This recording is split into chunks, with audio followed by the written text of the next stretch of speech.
көрсөтөм. Мисалы бул ax барабар b. Бул бир өзгөрмөлүү теңдеме. Башкача айтканда a жана b бул каалагандай сан, ал эми x бул өзгөрмө. Ошондуктан бул бир өзгөрмөлүү сызыктуу теңдеме деп аталат. Эми китеп боюнча 136 көнүгүнү иштейбиз. Асында 5x барабар минус 60. Бул жерде x'ты таап алабыз. Бул теңдеменин тамыры канчага барабар? X'ты табыш үчүн биз бул жерде силер билесиңер 5 менен x'тин ортосунда көбөйтүү амалы болгондуктан биз барабардыктан кийинки санды 5ке бөлүп жиберебиз. Анда минус 60-ты бөлөбүз 5ке. Анда x барабар минус 12. Минус 12 бул теңдеменин тамыры болот. Мен силерге азыр 136-дан баштап ар бир мисалдын асын иштеп көрсөтөм, калганын өз алдыңарча иштейсиңер. 137 көнүгү.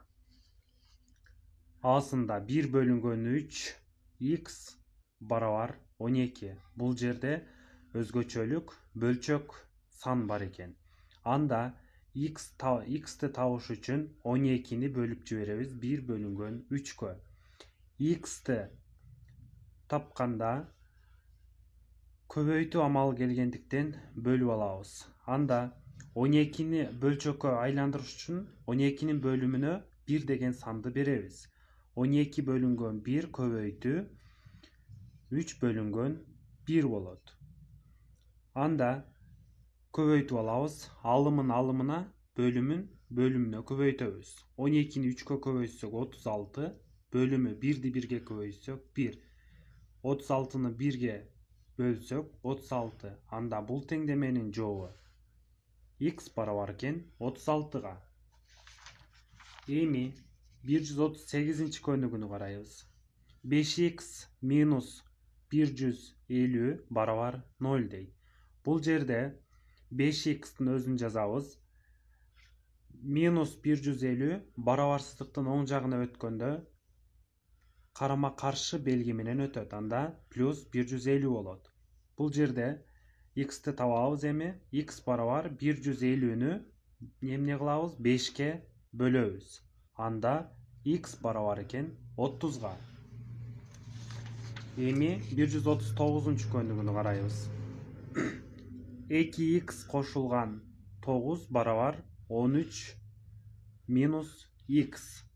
Бул жерде окшош сандарды же болбосо барабарсыздыктын оң жагын сол жакка алып өтүп алабыз. 2x кошулган x болот.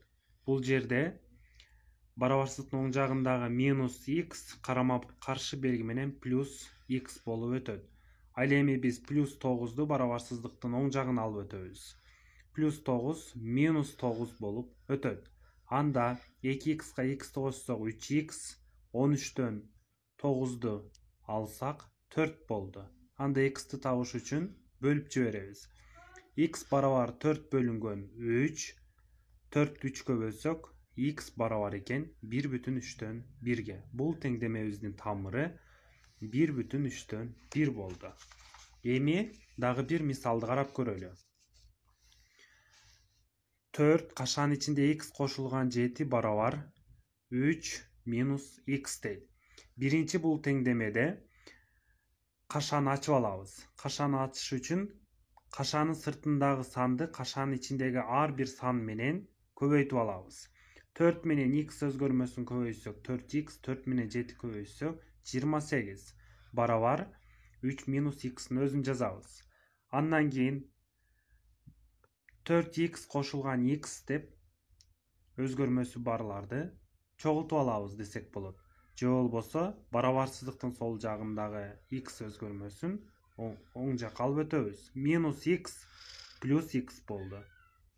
Ал эми бул жерде 3 минус плюс 28 оң жакка алып өткөнүбүздө минус 28 болуп өттү. Анда 4x'ga x'ti qo'shsaq 5x barobar minus 25 bo'ldi. X barobar 25'ti bölöbüz 5'ge. Anda x barobar minus 5. Бұл теңдемебиздин тамыры minus 5'ge barobar болду. Эми окуучулар калган мисалдарды өз алдыңарча иштейсиңер. Үйгө тапшырма болот.